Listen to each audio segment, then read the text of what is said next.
Hey, hi guys, this is Sunil, and along with me, I have Kunal here for this presentation on hardware security. So, our primary focus is on providing the basics about how hardware security, OT security, and a comparison of IT security. And we do have a couple of small demos along the talk. So, I'm just passing over to the Kunal. So, hope you guys enjoy this talk. Yeah, hey Sunil.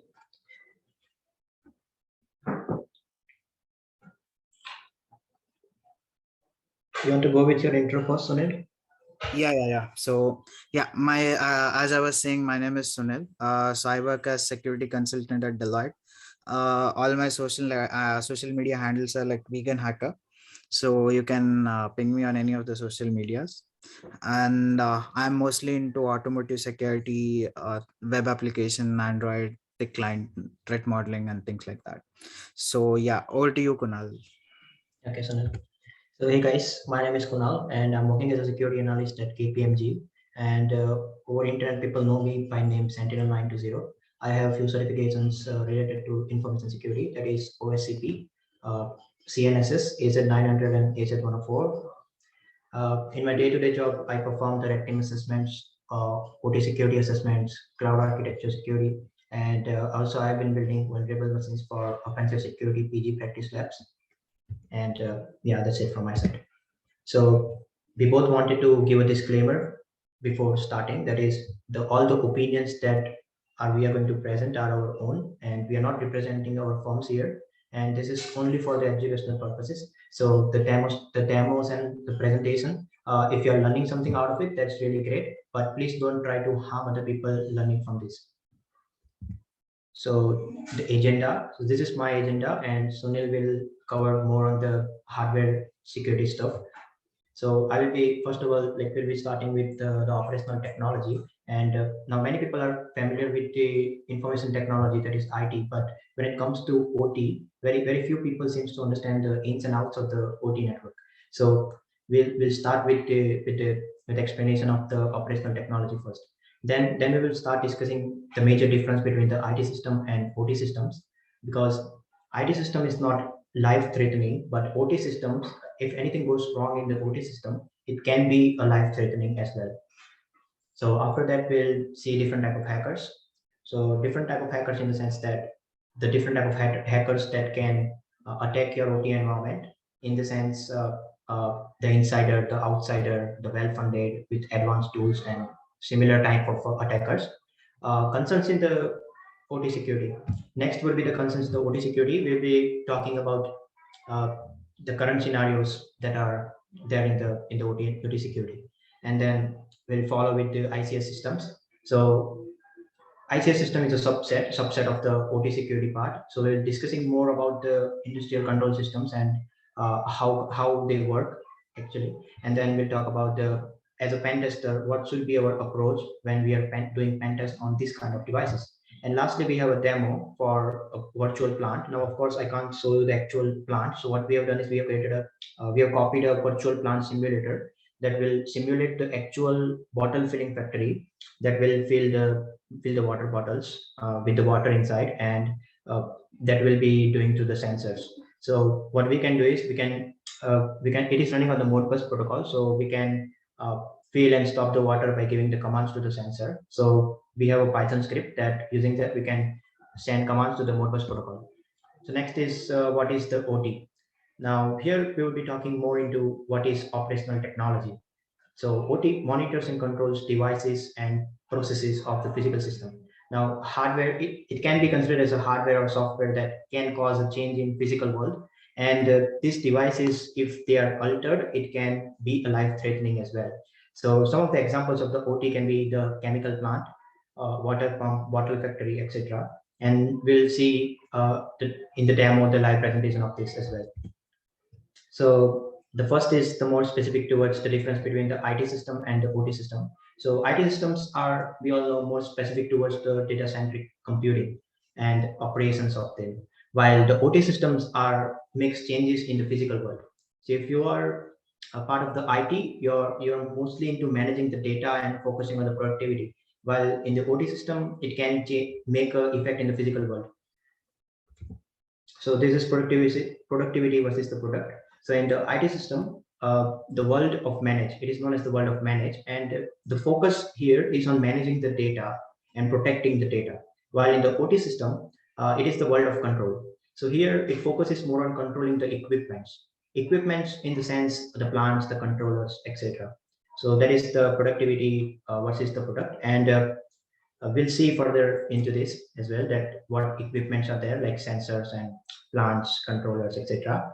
Uh, so this is the difference between the IT and OT. In IT, you focus more on managing the data itself, while in the OT, you focus on controlling and operating on the equipments on those control using the controller devices. So next is the CIA triad model, which all of you might be familiar with from the. It is really famous model from the CISSP. So CIA model stands for confidentiality, integrity, and availability. Now, for those of you who don't know, I will give a brief about all the three. So, starting with the confidentiality, it means to keep your data confidential. Uh, what integrity means is any unauthorized party should not be able to modify your data. And last is the availability, that is, your data should be available when needed. So, in IT system, it majorly focuses on the confidentiality because IT system focuses more on managing the data, and the data should be confidential. While the OT system focuses more on the availability rather than the confidentiality of the data, because data should be available at time when needed. So its OT system is completely opposite of the IT system because they can have a serious effect on the real world if taken down. For example, an electricity plant. So if it gets taken down, then the electricity around the nearby areas would be gone. So that's the reason that uh, availability is given more focus in the OT systems compared to the IT systems. So next is type of attackers. Here we'll be discussing about various type of attackers that can do serious harm to your OT environment. Now this list is pretty identical to the IT environment as well. So the first type of attacker is a script kiddie. Now he knows few things about tools. Firstly, this script kiddie relies on softwares or scripts written by the other people and has little to no knowledge about how to modify them or how to create your own tool. So the script kiddies depend on other people's tool, and their attacks are random and with little understanding of the tools. And if they are able to compromise the environment, then this can cause a serious harm to your environment because they are not aware of the consequences that can happen in the OT network. Second type of attacker is the clever outsider. You can probably call it as a black hat hacker. So he's an intelligent guy, has limited knowledge on the target, and goes usually gets in through a known weakness or known vulnerability, finding known CVE, and that's how he gets in.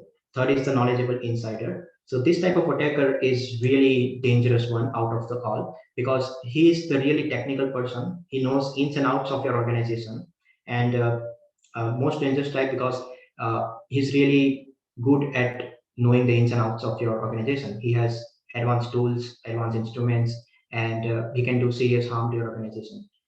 And the last is funded organizations. So these are similar to the clever outsider or black hat hackers, but they have more advanced tools because of findings, and they can buy more costlier tools, 0 days, and the type of funding they get can be from the government organization or to take down any other country. So now we'll move further towards the concerns in the OT. So we'll be talking more about the concerns in the whole operational technology environment. So the first one is insecure operational protocols. Now, most of the protocols like Modbus, TNP3, ICCP, or IEC are insecure by design. And because these are the protocols that were designed a few years ago while not taking security into mind. These were designed just for the just that it should work. Second is the lack of security awareness among the IT staff, and this is also pretty identical to the IT environment. Default credentials. You can find the default credentials in the IT environment and also in the OT environment. Just the fact that in the OT environment there is more lack of the security awareness rather than the IT staff. So that is the second concern that you should look into if you're into OT. Third is the insecure IT-OT convergence. Now, IT-OT convergence, we will be talking more discussing more about the IT/OT convergence in the upcoming slides. But to note that an insecure IT/OT convergence can cause an external attacker get into the network and reach out to OT network as well.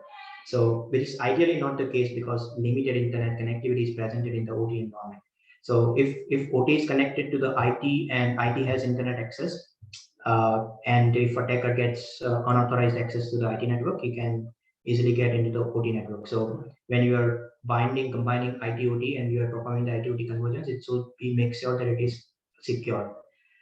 Fourth one is the lack of network segmentation. Now, all devices are reachable from all devices in most of the organizations. So that is where the lack of network segmentation comes in. So all the controller devices, like all the RTUs and all the PLCs, should not be able to communicate with each other. Not all of this. So there should be a particular network segmentation in place.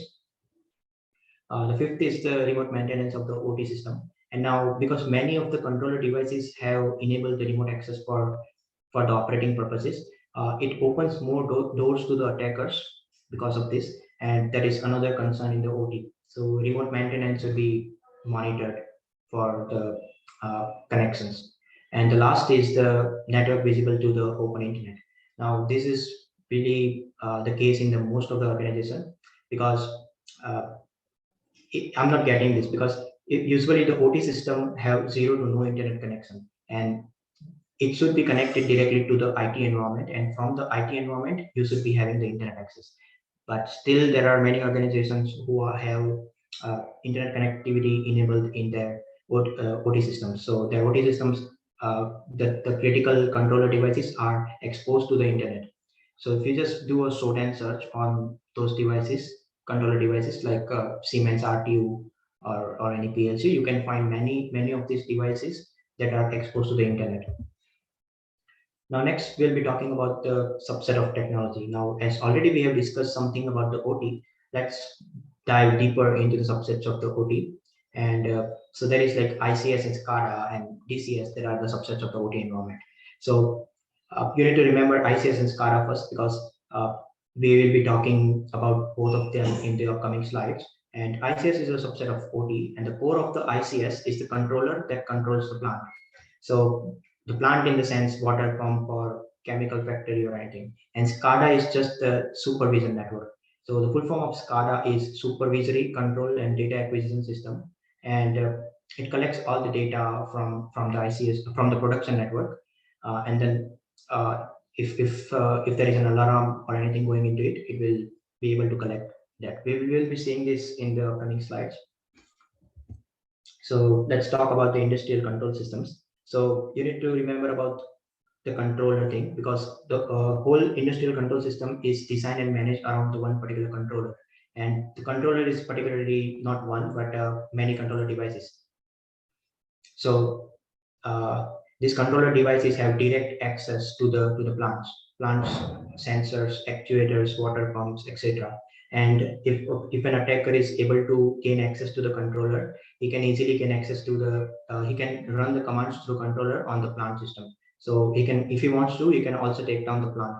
That is one thing that you should take into consideration when designing the OT system. So these are the different controller devices like PLCs, RTO, RTUs, and IEDs. So all these devices are directly connected with the plant, and these devices give instruction to the plant to operate. So PLC is programmable logic controllers. It is designed to programmable. It is programmable, so it is designed to be programmable. We can program the PLCs, and we can send commands to plant through the PLCs. Similarly, RTOs are real-time operating systems. RTUs are remote terminal units. RTUs and PLCs, we can say both are the same, almost identical, just that RTUs can be operated remotely.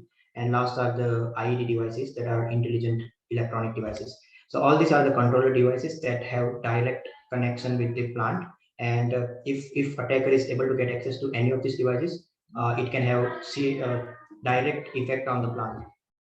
So now let's talk about IT/OT convergence. In the right side, if you see, there is a production network. So in the production network, there is remote terminal unit and PLC. So these two devices are controller devices. These two devices have direct access to the pump, right? Water pump or plant. So chemical, that plant can be chemical plant or water plant, anything. So these two devices are the controller devices. If attacker is able to get to this PLC device, then it can cause a serious harm to the plant. And if it is a chemical plant, then the consequences can be much more than the water plant. So devices that we call controllers have direct access to the plant, that is in the production network. All the data from the production network is going into the supervision network for monitoring purposes. So that is known as SCADA. The main job of the SCADA is to supervision and monitor the data. So it has the SCADA server, the data historian server, the maintenance laptop, and all. So the SCADA network receives alarm from the production network. So let's say if a remote terminal unit or any PLC got down, then it will send an alarm to the SCADA system. So the SCADA guy who is monitoring, supervising using the fancy screen, he will come to know that, okay, this PLC or this controller device has gone out, and then he will be able to take action from this. And when we combine both SCADA and the production network, that is both combined as a part of the ICS system. So ICS again is industrial control system that works around the controller devices. Controller devices are remote terminal unit, PLCs, etc., that have direct access to the plants. And if attacker is able to gain access to these controller devices, he can operate the plant on his own will. We'll see further of this in the demos. Further, the ICS system, on the left hand side, it is connected with the corporate network. Corporate network in the sense corporate IT network. So on the right, that is OT network. On the left, that is the corporate network, that is our IT network. And the IT network is exposed to the internet. So if an attacker wants to get in, he has to cross the firewall and gain access to the IT network. And from IT network, OT network is accessible. So it is usually generally a good idea to not expose OT environment to the internet because of that. Now we'll talk about pen testing this kind of devices. So devices in the sense, when I say devices, it's controller devices like RTUs, PLCs, etc. So these devices are really sensitive, and we can easily perform DOS attack on these devices and make it unresponsive with just the normal ping command. So if I send a normal ping command, it will work just fine. But if I were to send a ping command with -s switch with 65535, so -s switch is just the packet size of the packet that is going to be sent. And if I send the packet size of this big, it will surely make a DOS on the devices. Next is port scanning. So now if these are like critical sensitive devices, then how should we perform? How should we approach to scan port scanning on these devices? So we can use something called Nmap. Nmap is like widely known network mapper tool, but we can't use the general Nmap command like Nmap and then target, because we need to open and close each TCP connection. Otherwise, it can again, if a TCP port is open, it will keep on listening, and it can make the device really unresponsive. So start with the nmap -pn. -pn is no ping. So if you use -pn command, it will make no ping request to the device. -st is for the TCP scan, and it will also make sure that all of your connection is open and close each time. You don't want to make the open request all the time and without closing them, because that can harm the device. Next is the scan delay. So it is generally recommended to make the scan delay up to 1 second. And last is the maximum parallelism. So using this particular switch, you can generally make sure that only one parallel scan is running. So only one scan is running. The maximum parallelism is one, so only one scan will be running at a time. And at the last, you can add the target. So this is the general command which you can use to port scan any controller devices. It might take too long because of the scan delay of 1 second and opening and closing each TCP connection. So generally, it's a good idea to search on the device itself and find what ports are generally open on those kind of devices. For example, if I'm doing a pen test, or if I'm doing testing on some particular Siemens device, then I will try to find out the Siemens model number, and I will use Google or any other search engine to find what ports are already open, and what ports that device use, and here I can use a scan delay on that particular port, so saving a lot of time. Next is the pen testing this kind of ICS devices. So the first test case that you should be doing on this device is to test the robustness of these devices. This can be done using packet crafting and fuzzing. This can also be done using ping command, like ping test s, and sharing a huge packet data size.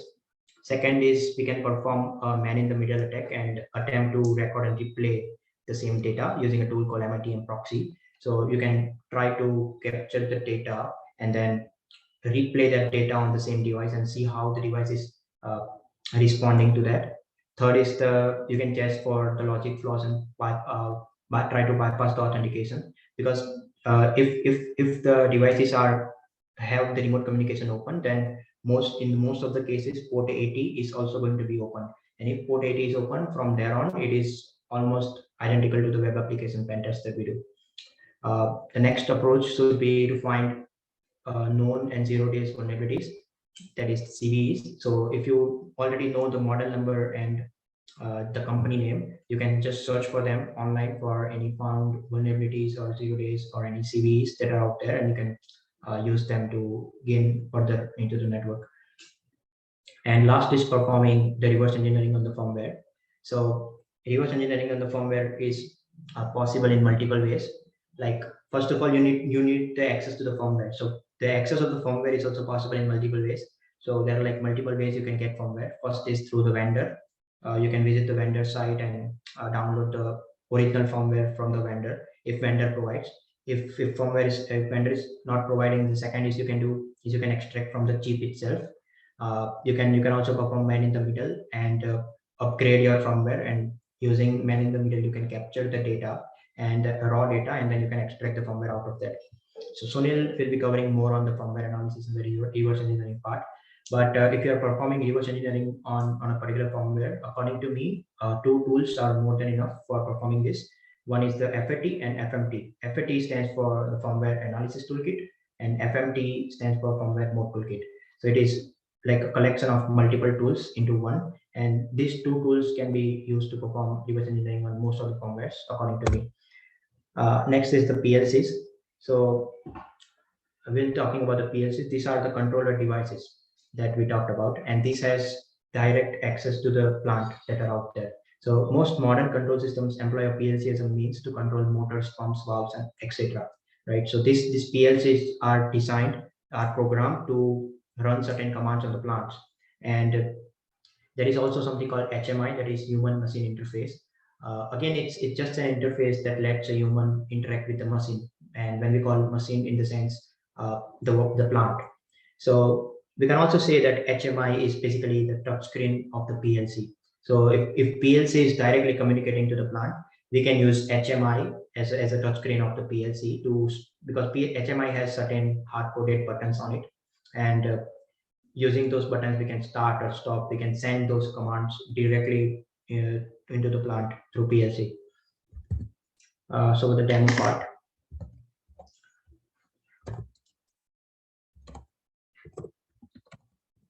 We have a simulator of the bottle factory that is running.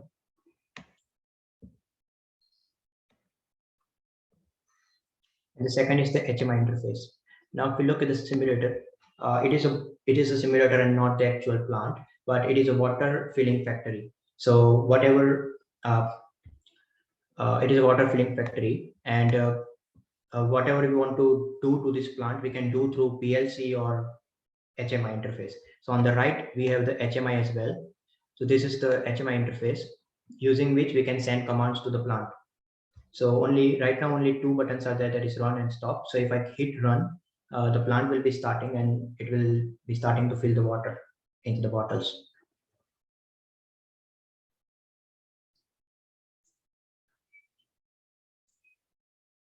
As you can see, it started filling the water, and the red mark is the sensor. So once the water level reaches up to the red mark, it will stop sending the water in the bottle, and it will stop it.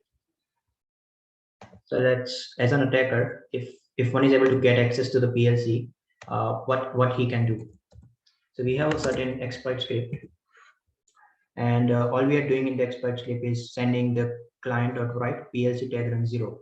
So we are sending just one simple command, that is PLC tag run underscore run, and sending to 0. So let's hit the plant running. Now if we just run the exploit, it will stop the plant. So if an attacker has the access to the PLC or HMI, and if he is able to send the packet through the Modbus, he can easily stop the plant. He can easily control the plant. Now the main thing here is that once the attacker starts his script, even if you use your HMI interface to run the plant, it won't be running. The reason is the attacker is constantly sending the stop request through the while loop. So if you look at the command again, we are running while true request equal to client.write PLC tag run, and they're sending that to 0. So we are constantly sending the PLC tag as 0, and so it is constantly sending the stop commands to the plant. If we change the 0 to 1,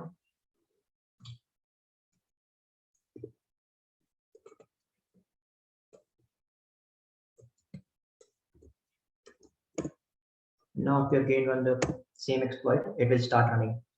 Now again, we have used while loop to run the plant.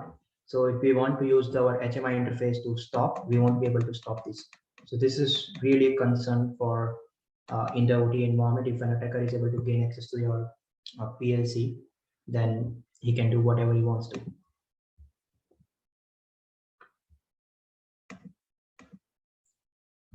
This is the next photograph I took from while I was testing on the plant. So the plant is really old, around like 5 to 7 years old, and it is running on Python 2, and most of the libraries are broken. So I had to modify certain libraries and convert them into Python 3, and had to use bash to make it work. So some of the features are still not working, but while testing more and more, I was able to crash the plant. So the HMI sends certain commands to the plant. Now in our case, this particular HMI interface is sending PLC tag run, PLC tag contact, and PLC tag label commands to the plant, and plant is responding to that. But in real world, in real plant, it differs from plant to plant. It depends on how the PLC is configured. Some of the PLC might have different tag tables. So you need to first capture the data of the HMI interface or the PLC between the plant and the PLC, or between the plant and the HMI. So you can get the PLC tag values. Using the PLC tag values, you can control the plant using the Modbus protocol using a simple Python script. So I was just checking through different plant values, and I want to break the plant using the PLC tag contact and PLC tag label.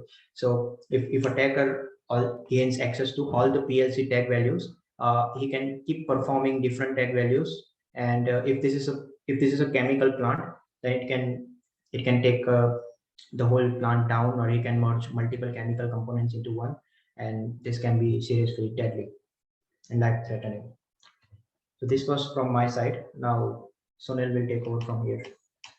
Yeah, thank you, Kunal. Thank you for explaining PLCs and OT security.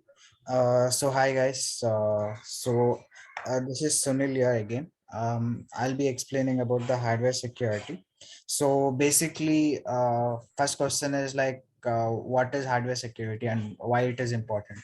So unlike software security, right? Like hardware security has much more bigger impact and much more difficult to patch, because like the vulnerabilities we deal with is on the targeted device itself. So example, say if a particular hardware is hard coding the crypto chips, and say some researcher found out these crypto chips are not leaks out the private keys. So in order to change, or like in order to update it, so say to implement a TPM chip and all, like the entire hardware has to be changed. So that actually is very difficult to do. So that's the reason hardware security becomes very important. And like definition of by definition, hardware security is just a process of protecting the hardware against the vulnerabilities on the target device itself. So it can be like implementing TPM chips, or it can be hardening the operating system, sorry, yeah, hardening the firmware. It can be protecting against buffer overflows and other things. But yeah, the moving on to next slide.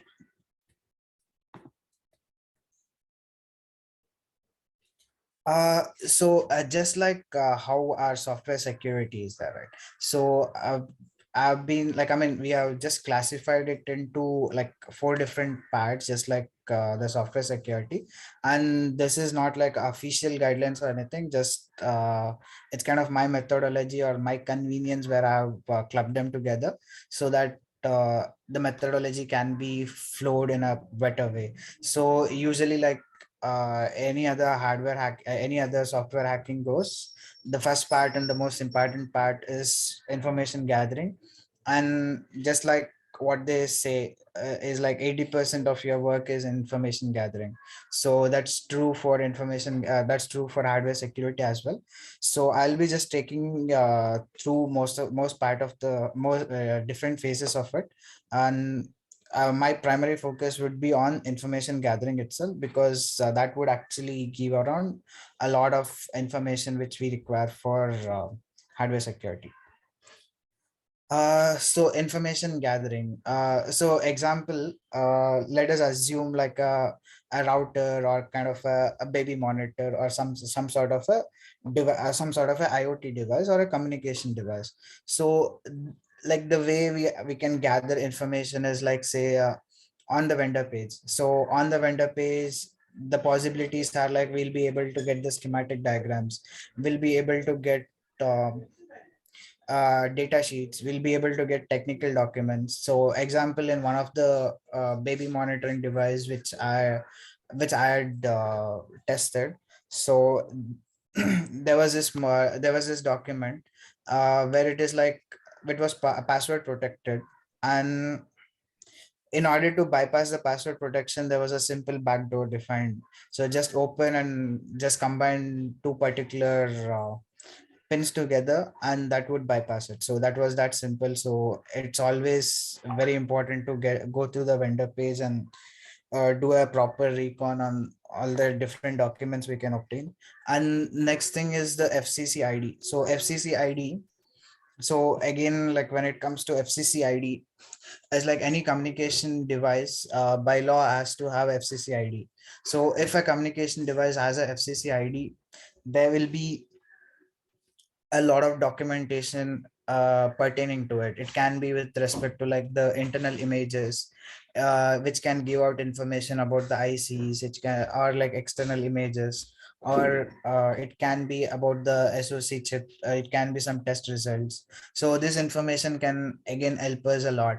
And the third important thing is like the support forums. So when it goes to support forums, like say vendor, or like say or like our good old Stack Overflow and all. So what will basically happen is like some guys in some corner would have had an issue, and so probably the official vendor would have post the way or like post the backdoor in that. So it is very important to actually properly dark it and find out through the support forums for a very sensitive information.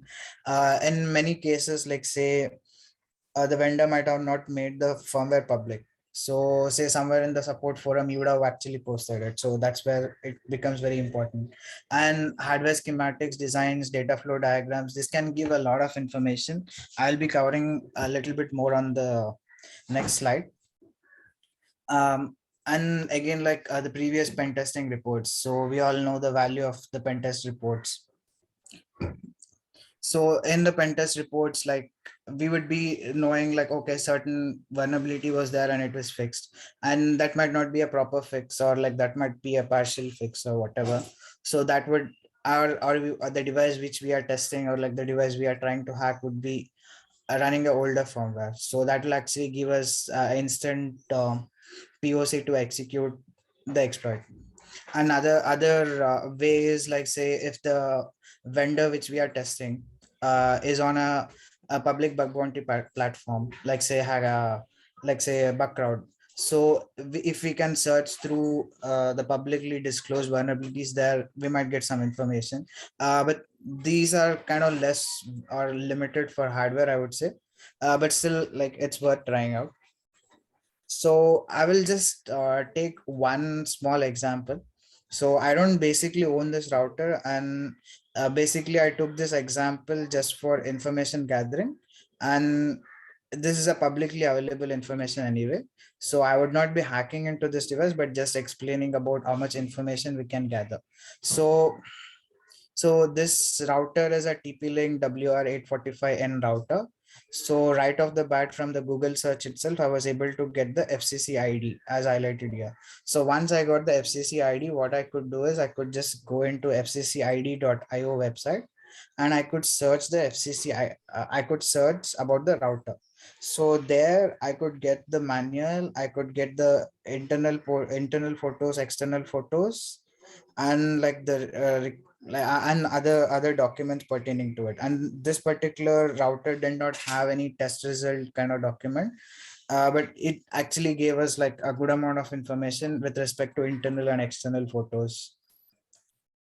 uh so so like the next part of information gathering would be to open up the device and see what kind of microcontroller it is using, and what kind of communications are happening, and what is exactly going on there. So basically, in this particular router, so it basically has two ICs, or integrated circuits.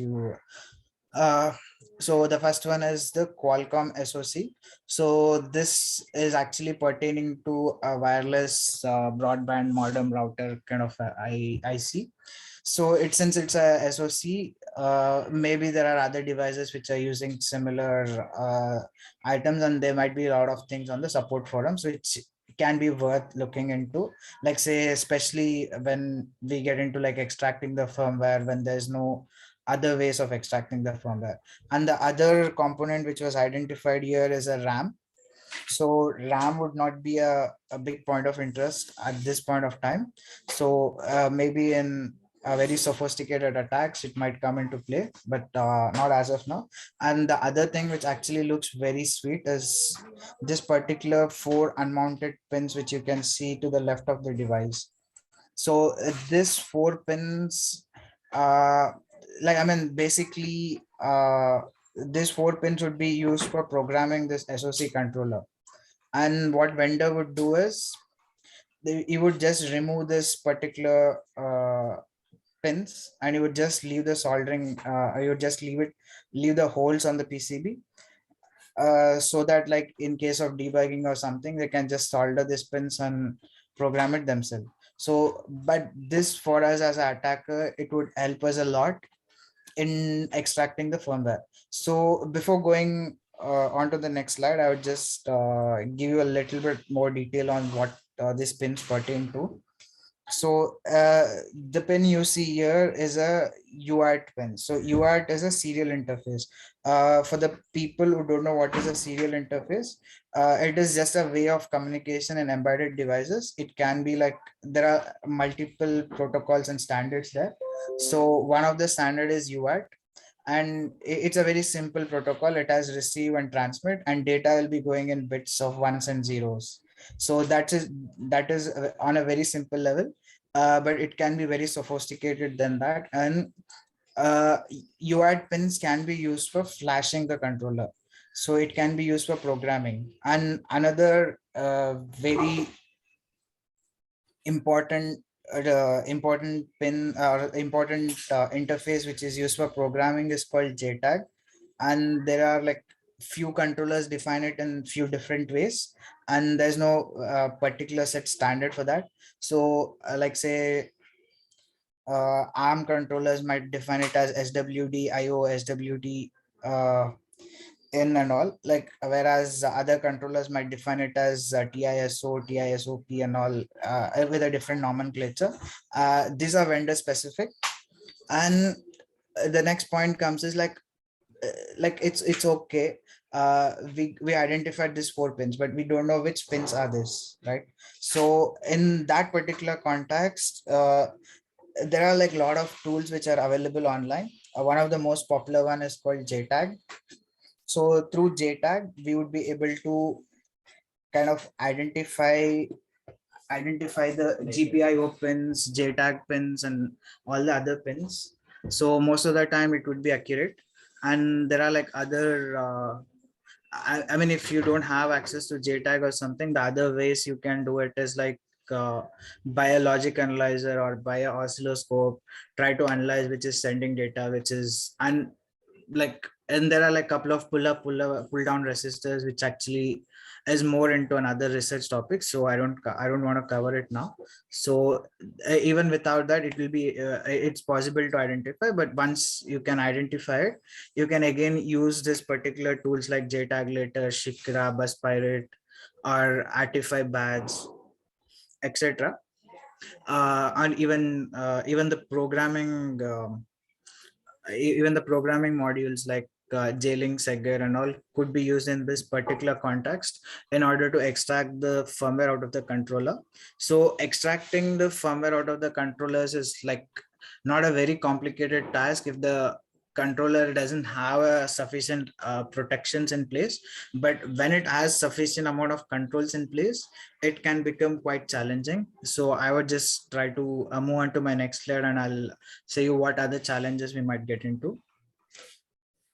So obtaining firmware, like I was explaining in the previous slides and all, like the best way is to go through the vendor support page, social engineering, or like following like GitHub pages, blogs online, or dorking, or multiple different ways which I had already told you. And other way can be through MITM or the MITM during the OTA updates. So that this can leak out the crucial information about, like, say which data server, or like say it can have the entire zip file in embedded. So these are the different ways which can be taken out. And the other ways I was discussing was through JTAG UART interfaces. So this was the tools I was actually discussing about. And other different ways are like say example, like it's usually the case of very low end IoT devices. So example, like say a baby monitor. So in order to upgrade the firmware of a baby monitor, so like the vendor would have given a thick client application, a very simple thick client application. You download the firmware on the thick client application, and you will be able to flash it onto the device by connecting it to a USB or something. So in that case, we can go through the thick client. We can do a kind of reverse engineering on thick client application or mobile application, and try to find out for private endpoints which actually points out to the firmware location in the servers. So that's another way. And the last method is it's kind of a very complicated method because it involves destruction of the device. So it is like the last resort when all the above said methods actually fail. So this method is actually uh, like say the IoT device or like the hardware device we are testing as a separate external flash memory. So usually this flash memory these flash memory chips or integrated circuits, they communicate via one of the serial communications. So in this case it will be something like a SPI communication or a I2C communication. So what we can do is we can desolder the particular integrated circuit itself, like the ROM itself, and try to put it onto external, I mean try to power it on externally, and then connect it to a Raspberry Pi. And there are certain tools on Raspberry Pi like firmware extractor which we can run in order to extract the firmware. So this is like one of the last ways of gathering the firmware from the controllers. Moving on to next thing. So I actually wanted to give a demo on Chemo, but like the demo gods don't have I mean they are not in line with me today, so I was not I won't be able to give you a demo on Chemo. But instead, what I'll be doing is I'll be able to show you one, not the router firmware, but I'll be able to show you one firmware which is actually publicly available dam vulnerable firmware. So I'll be able to show you like how to I mean what you can do as a part of information gathering. So Kunal, can you stop presenting? I'll present my screen. Sure, sure, Sunil. Just a minute. Yes, Sunil, you can please share. Yeah, thank you.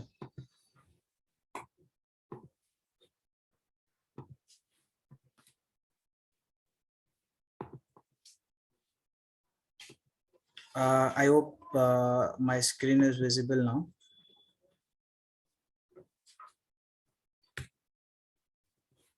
Yes, it is visible, Sunil. You can go Okay, ahead. thank you. Thank you for confirmation. Um, so any firmware, it usually starts off with just by running a strings on the firmware. So the